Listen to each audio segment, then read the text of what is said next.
नमस्कार साथियों, आप देख रहे हैं अभय न्यूज और मैं हूं आपके साथ आकांक्षा पिवाल। आइए देखते हैं शहर की 24 दिसंबर शनिवार शाम की खबरें। इस बुलेटिन के प्रायोजक है आरके डेवलपर्स। शानदार घर खरीदें अब अपने बजट में। एक बार फिर से दहशत फैला रहे कोरोना वायरस के नए वेरिएंट BF7 को लेकर जहां देश भर में सतर्कता बरती जा रही है, वहीं शहर में भी इसके लिए तैयारियां शुरू हो गई है। माधवनगर अस्पताल में सीएमएचओ ने डॉक्टरों की टीम को पूरी तरह से तैयार रहने के निर्देश दिए हैं, जिसके बाद व्यवस्थाओं को चाक चौबंद किया जा रहा है। हालांकि राहत की बात यह है कि वर्तमान में जिले भर में कोरोना का एक भी पॉजिटिव मरीज नहीं है। दरअसल 2 साल पहले कोरोना महामारी की भयावहता का दंश झेल चुके शहरवासी एक बार फिर इस बीमारी के एक्टिव होने से दहशत में है। हालांकि इससे निपटने के लिए तैयारियां शुरू हो चुकी है, जिसके चलते माधवनगर अस्पताल को फिर से कोविड अस्पताल में तब्दील कर दिया गया है। यहाँ नीचे 22 बेड और ऊपर 13 बेड का ICU तैयार किया गया है। इसके अलावा 100 ऑक्सीजन बेड भी अभी अवेलेबल है। ऑक्सीजन प्लांट भी चालू कर दिया गया है। माधवनगर अस्पताल के चिकित्सक डॉक्टर HP सोनानिया ने बताया कि हॉस्पिटल में दवाइयों का भी पर्याप्त स्टॉक है, इसलिए किसी को भी घबराने की जरूरत नहीं है, लेकिन सतर्क जरूर रहें और मास्क लगाएं। जिन जिले में माधवनगर अस्पताल पहले भी कोविड अस्पताल रहा है और हम यहाँ पर पूरी तैयारी के साथ तैयारी किए हुए हैं। 22 बेड का नीचे ICU है हमारा, 13 बेड का ICU ऊपर है, तो टोटल 100 बेड का ऑक्सीजन बेड्स हमारे पास अवेलेबल है। उसके साथ ही 11 वेंटिलेटर है, 35 बाईपेप मशीन है जो कि चालू अवस्था में है, और एक हमारा ऑक्सीजन प्लांट भी हमारा चालू है। तो इस तरह से हम पूरी तरह से तैयार हैं। वो CMHO सर भी आज आए तो उन्होंने बोला कि पूरी तैयारी करके रखें, दवाइयाँ पर्याप्त मात्रा में उपलब्ध है। अगर कोई भी ऐसे पेशेंट या कुछ आते हैं तो हम उनके लिए पूरी तरह से तैयार हैं। क्या भगवान महाकाल की नगरी में, कवि कालिदास की नगरी में, डॉक्टर शिव मंगल सिंह सुमन की नगरी में आज आप शेर कहने आए हैं, गजलें कहने आए हैं। हम आपका तहे दिल से इस्तकबाल करते हैं। तो जाहिर है कि शायरी मुझे विरसे में मिली थी जी है, जिसके अंदर बराबर शिरकत होती रही और रंग भी बदलते रहे, ढंग भी बदलते रहे मुशायरों के। वो जो आदाब हुआ करते थे उनमें भी तब्दीलियां आती रही। तीसरी नस्ल को जिस तरह से मैं देख रहा हूँ वो मुझे देखकर हैरत इसलिए होती है, तो ये किसी अहद में इर्रेलेवेंट नहीं हो पाया। ये उस मालिक का करम है, मेरी कोई इसके अंदर लियाकत या सलाहियत को दखल नहीं है। आज की जनरेशन से मैं ये कहना चाहूँगा, मेहनत साधना की जरूरत है, शोहरत तो खुद आ जाएगी। आपको तो बुलाना लोगों की मजबूरी है, क्योंकि तो आपके नाम से लोग आते हैं। क्या कहने, क्या कहने, मोहब्बत में बुरी नीयत से कुछ सोचा नहीं जाता, कहा जाता है उसको बेवफा समझा नहीं जाता। झुकाता है ये सर जिसकी इबादत के लिए उस तक, हाँ, झुकाता है ये सर जिसकी इबादत के लिए उस तक।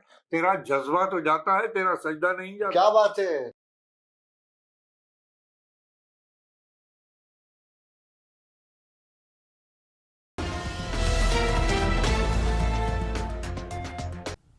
बड़नगर थाना क्षेत्र के मौलाना में तेज गति से आती हुई एक कार ने बाइक सवार युवक को जोरदार टक्कर मार दी, जिससे युवक गंभीर घायल हो गया और उसके सिर से खून बहने लगा।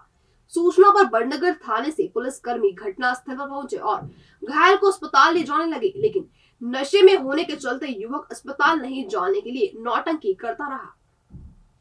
बड़नगर थाने के सब इंस्पेक्टर जितेंद्र पाटीदार ने बताया कि 19 वर्षीय संजय पिता बगदीराम मालवीय निवासी भेरू पचलाना शनिवार दोपहर इंगोरिया के समीप ग्राम इटावा से बड़नगर जा रहा था। तभी मौलाना में उसे तेज रफ्तार कार ने जोरदार टक्कर मार दी, जिससे वह गंभीर घायल हो गया। नशे में होने के चलते युवक अस्पताल नहीं जाने के लिए जिद करता रहा। खबर लिखे जाने तक उसका हंगामा जारी था।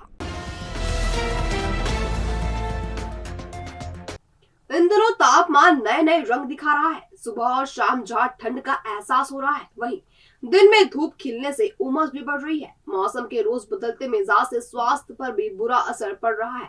डॉक्टरों का मानना है कि ऐसे मौसम में शहरवासी अपनी सेहत का ख्याल रखें। दरअसल उत्तर भारत में बर्फबारी नहीं होने से दिसंबर के अंतिम दिनों में भी ठंड गायब है।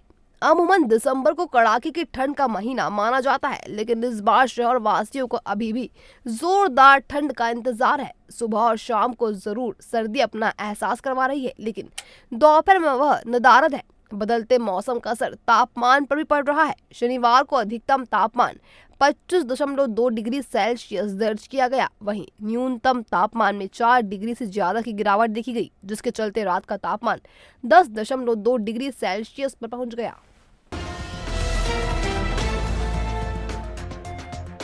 क्रिश्चियन समुदाय के प्रमुख पर्व क्रिसमस के लिए शहर सज चुका है। सेलिब्रेशन की तैयारियां भी पूरी हो चुकी है, जिसके तहत घरों में क्रिसमस ट्री लगाए गए हैं, कैरोल गीत गाए जा रहे हैं। वहीं देवासोड़ स्थित कैथोलिक चर्च और मसीही मंदिर को भी रंग बिरंगी रोशनी से सजा दिया गया है।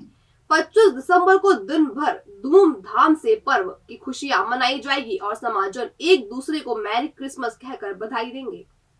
इधर देवासोड़ स्थित पुष्पा मिशन हॉस्पिटल में भी क्रिसमस पर्व धूमधाम से मनाया जाएगा। 25 दिसंबर को प्रभु यीशु के जन्मोत्सव पर प्रार्थना होगी और उसके बाद उत्साह से पर्व मनाया जाएगा। फादर एंथोनी ने बताया कि प्रभु यीशु ने दुनिया को शांति का संदेश दिया है, जिसे सभी को अपनाना चाहिए। उन्होंने सभी को क्रिसमस की शुभकामनाएं दी हैं।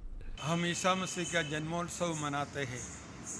ईसा मसीह के जन्म के अवसर पर स्वर्गदूत ने बताया था पूरा जनता के लिए एक सुसंदेश है, वो शांति का संदेश है, वो ईसा मसीह का जन्म है बेथलेहम में। हम देखते हैं कि ईसा मसीह के जन्म से एक नया चैतन्य शांति का पढ़ाई पूरा जनता के लिए दिया था। आजकल क्या होता है, धर्म के नाम पे भी काफ़ी अशांति फैलाता है। ईसा मसीह ने बता दिया, चाहे परिवार का लोग, कोई कम्युनिटी का लोग हो, पूरा वर्ल्ड में भी शांति फैलाने के लिए एकमात्र उपाय है वो हमारे बीच में जो गलतियां होता है वो क्षमा करके आगे बढ़ाना।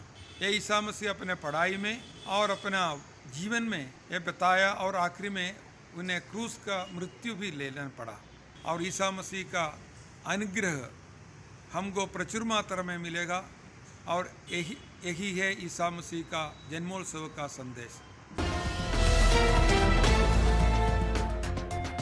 चाइनीज, इटालियन, पंजाबी, गुजराती, मराठी व्यंजनों का लुत्फ उठाने चले आइए food bucket cafe and restaurant. शानदार दावत और मिनिमम दाम। शहर की भीड़ से दूर आपकी kitty party, birthday party, DJ party, conference या किसी भी तरह की मीटिंग के लिए शानदार पार्टी हॉल, फंक्शन और स्वादिष्ट भोजन का एक ही नाम, food bucket cafe and restaurant. हमारा पता होटल शांति पैलेस के पीछे, चिंतामन रोड, उज्जैन। संपर्क करें 9522222107 या फिर 9039171468। इंदौर रोड पर डिवाइडर पर शनिवार तड़के एक बस चढ़ गई। बस को क्रेन की मदद से हटाया गया है। बताया जा रहा है कि सुबह करीब 5 बजे रॉयल ट्रेवल्स की बस मॉडल स्कूल के सामने डिवाइडर के बीच लगे बिजली के पोल से टकरा गई। दुर्घटना में बस में बैठी कुछ सवारियों को मामूली चोटें आई है।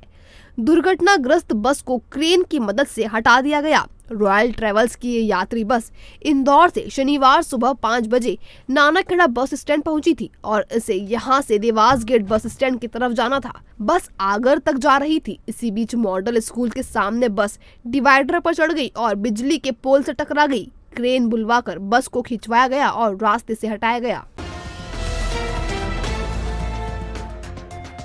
बड़नगर पुलिस द्वारा मारपीट के मामले में क्रॉस रिपोर्ट दर्ज करने और मदद नहीं करने को लेकर फरियादी ने शनिवार को एसपी कार्यालय में शिकायत आवेदन दिया। फरियादी ने बड़नगर पुलिस पर सांठगांठ का आरोप लगाया है।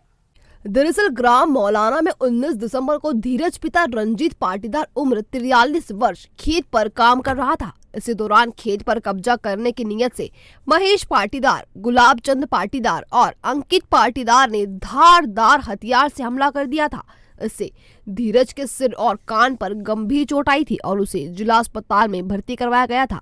इधर आरोपियों की शिकायत पर पुलिस ने क्रॉस केस दर्ज कर लिया है, जिसके चलते फरियादी धीरज पाटीदार ने एसपी के नाम शिकायती आवेदन देकर बड़नगर पुलिस पर सांठगांठ कर सुनवाई नहीं करने का आरोप लगाया है। फरियादी ने और क्या कहा, आइए उन्हीं से जानते हैं। उन्होंने क्रॉस रिपोर्ट बना दी, उनको कोई चोट नहीं है, इसके लिए कोई भी कुछ भी लगी नहीं, कोई मेरे पास कुछ भी नहीं था मारने के लिए। मैंने हाथ भी नहीं उठाया उनके पास और मैंने बना के डायरेक्ट पाइप से मार दी मेरे को। पीछे से। कौन लगता पुलिस थाने में, कौन उनकी मदद कर रहा है? वो पुलिस वो है बैरागी जी करके है बटनगर में 1 स्टार, वो मदद कर रहे हैं उनकी। बहरहाल फरियादी द्वारा पुलिस पर लगाए आरोप सही है या गलत, ये जांच का विषय है, लेकिन देखना होगा कि पुलिस कप्तान मामले में क्या एक्शन लेते हैं। और अब खबरें दे दनादन।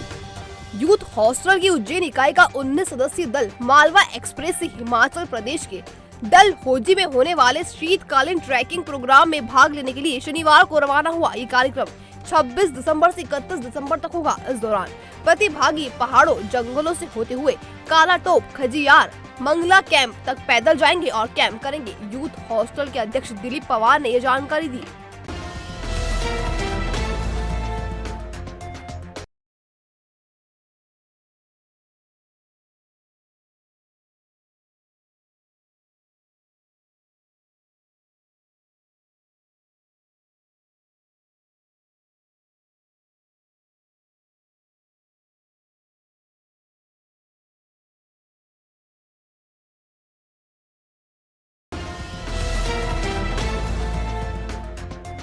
भविष्य की चिंता छोड़ो, पंडित गोविंद गुरु से नाता जोड़ो। ना कोई पैसा ना कोई फीस, बस लीजिए गुरु जी का आशीष। आज ही जाने अपनी हर समस्या का समाधान। संपर्क करें 9827030415 या 9302230415। हमारा पता 8 अलगदाम कॉलोनी, सावे रोड, उज्जैन।